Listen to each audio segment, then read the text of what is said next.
So I suppose I'll start with a little bit about myself. I have been working in health for the last 6 years, and for the past few years as a nurse, and I suppose I have seen humans endure suffering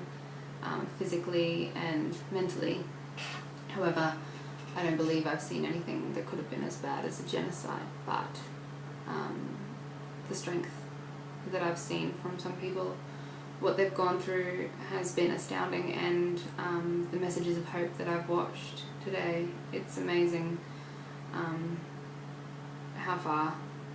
these Rwandan sufferers have come. Two of the things that stood out to me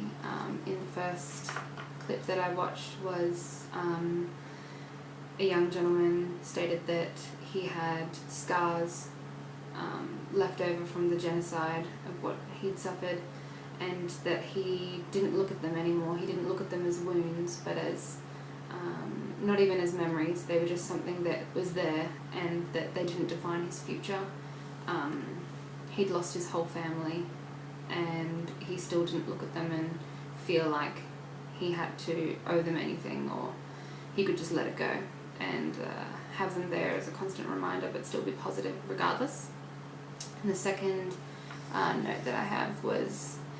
a woman who was widowed, and she stated that the other widows that she became friends with after the genocide helped her through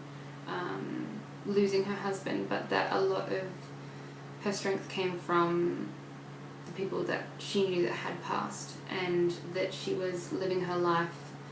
for those who had passed, and she knew that they were always happy and they were always positive, and they wouldn't have wanted her to continue suffering and continue punishing herself for being one of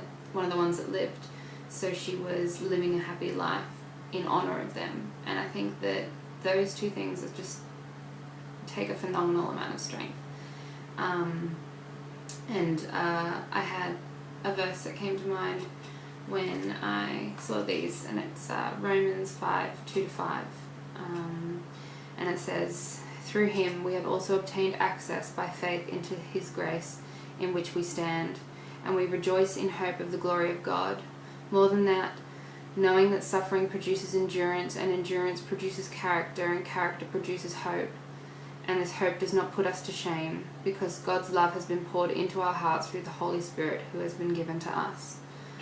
So I suppose it's saying that even though you've suffered, you still deserve to have hope, and even though others passed away, you shouldn't feel any shame for living a happy life and a full life. Because I think